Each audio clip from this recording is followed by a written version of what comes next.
Eh bien oui, par rapport aux arrêtés préfectoraux, nous sommes habilités, comme ça a été dit plusieurs fois quand même lors du débat, habilités à entrer dans la zone d'activité avec des clients et leur faire découvrir le volcan, ce volcan explosif actif qui régente un peu notre vie sur le sud Basse-Terre, la vie de toute la Guadeloupe en même temps. Alors, le fait qu'il y ait beaucoup de monde en soi, il y a un impact quand même sur la biodiversité. Le problème, c'est surtout les gens qui ne respectent pas les consignes de sécurité. Parce qu'on a un site, monsieur le directeur de l'observatoire, même monsieur le préfet l'ont répété plusieurs fois, qui est dangereux. D'accord ? Et le danger, il vient de tous les côtés.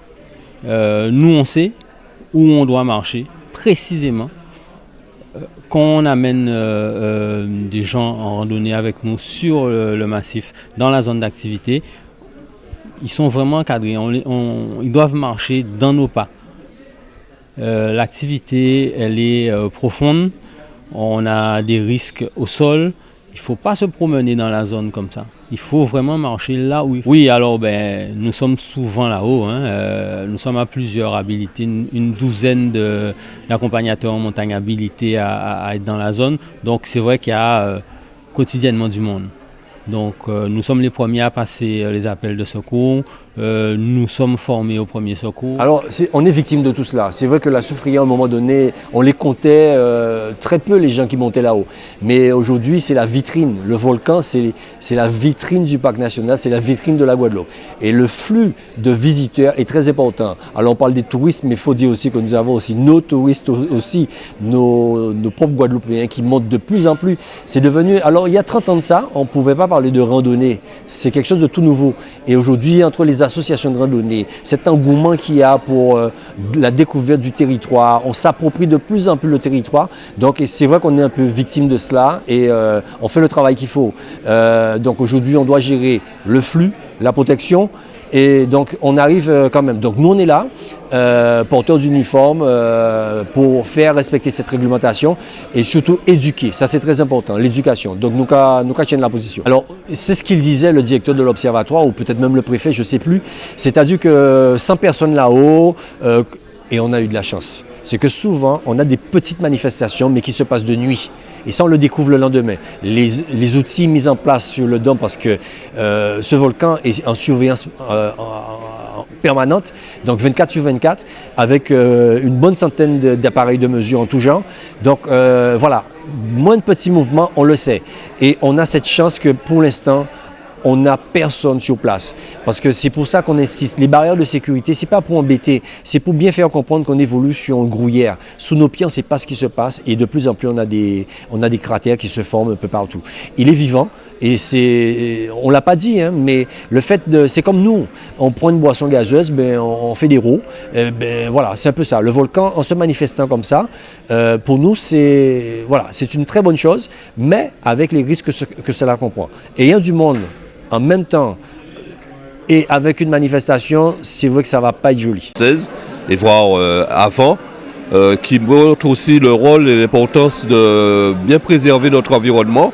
C'est le message qu'on a voulu faire passer aujourd'hui au Parc national de la Guadeloupe devant un grand public et qui montre aussi que nous sommes sur un territoire de la République et que si demain le risque survient, nous avons tous ces acteurs, tous ces professionnels qui seront mobilisés d'abord pour porter secours à la population, ensuite la mettre en sécurité et, in fine, organiser toute la résilience qu'il faut autour de cet événement. Voilà, on est un territoire résilient, on doit avoir aussi affaire à une population résiliente, donc il faut rassurer pour dire que demain, si l'événement survient, on ne doit pas être dans la panique, on doit être dans l'organisation.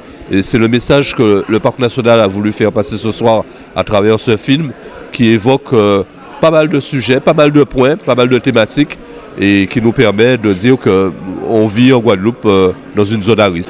Totalement différente, 1976-2024, ce sont deux choses différentes en termes de temps, mais la Soufrière reste toujours la Soufrière. Et donc si l'événement survient, il faut qu'on soit organisé avec des moyens différents. de ce qui existait en 1976. Vous voyez toutes les techniques de communication que nous avons. Par contre, ce qu'il faudrait, c'est être sûr d'une chose, ce sont les comportements individuels qui vont faciliter ou compliquer les choses. Donc si nous sommes tous en responsabilité, ça devrait aller. Voilà. Ben oui, c'est complètement différent. D'abord, bravo au réalisateur, c'est un très beau film, je crois qu'il faut qu'on le diffuse très largement parce que ça contribue aussi à la connaissance de la soufrière. Je pense qu'il est important qu'on connaisse mieux, le grand public ne connaît pas forcément très bien le volcan, comment il fonctionne, les risques qu'on encourt, etc. Donc ça, il y a un aspect pédagogique dans le film qui est très important.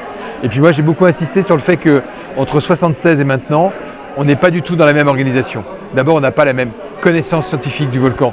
Là, on a des moyens scientifiques beaucoup plus puissants. Il y a de la fibre optique partout, il y a des instruments de mesure extrêmement précis. On a une capacité d'anticipation de ce qui peut se passer qui est beaucoup plus forte, évidemment, qu'en 1976. Et puis, on a une gestion de crise qui n'est plus du tout la même. Voilà, on est structuré au niveau de l'État, au niveau des communes, il y a des plans communaux de sauvegarde, il y a un service interministériel de gestion de crise voilà, qui est une structure permanente au sein de la préfecture. Voilà, donc on a une organisation de gestion de crise qui est complètement différente. Aujourd'hui, l'enjeu, je vais être très franc avec vous, c'est de sécuriser les gens qui se promènent sur le dôme de la soufrière. C'est là où il y a le risque. Le risque, il n'est pas quand on se promène effectivement dans les rues de Basse-Terre, quand on fait ses courses à Basse-Terre, c'est pas ça le risque aujourd'hui. Le risque aujourd'hui, c'est plus les gens qui font l'ascension de la soufrière, qui se promènent sur le dôme, et là, il faut être beaucoup plus prudent. Donc c'est ça qu'on essaye de prévenir. C'était le sens de l'arrêté préfectoral qu'on a pris effectivement au mois de mars ou au mois d'avril. Et bien sûr, en fait, c'est quand même là, on l'a dit, c'est le toit des Petites Antilles, c'est le symbole de la Basse-Terre, c'est le symbole de la Guadeloupe. Voilà, donc c'est un endroit qui est un endroit important, et puis qui nous rappelle effectivement qu'on est dans une situation toujours précaire, voilà, qu'il faut être vigilant, qu'il faut être attentif, qui rappelle qu'effectivement, il faut s'organiser face au risque, qui peut être le risque sismique, le risque volcanique, le risque cyclonique. Voilà. C'est toujours quand on lève les yeux vers la soufrière, se rappeler qu'on ne vit pas sur un territoire anodin, on vit sur un territoire formidable, très beau, mais qui est quand même empreint de multiples risques qu'il faut qu'on gère. Et voilà, c'est la force de la population guadeloupéenne d'être capable de gérer ces risques. Oui, on a les outils, mais on aura toujours ce débat. Voilà, on aura une meilleure anticipation, on aura une meilleure connaissance, mais à un moment donné, il y aura une décision qui sera prise en fonction de données scientifiques. Voilà, et il y aura toujours ce débat, moi je trouve intéressant, j'ai longuement échangé avec le directeur de l'observatoire, entre le préfet et les scientifiques, il y aura forcément à un moment donné un débat, et puis quelqu'un qui devra peser le risque, le pour et le contre, pour prendre la bonne décision. Il y a toujours débat parce que forcément le préfet il ne peut pas ordonner à chacun de faire ce qu'il veut, quand il veut, etc. Donc il y a toujours ce débat et c'est ça qui fait effectivement la richesse et l'importance du dialogue qu'on a avec tout le monde.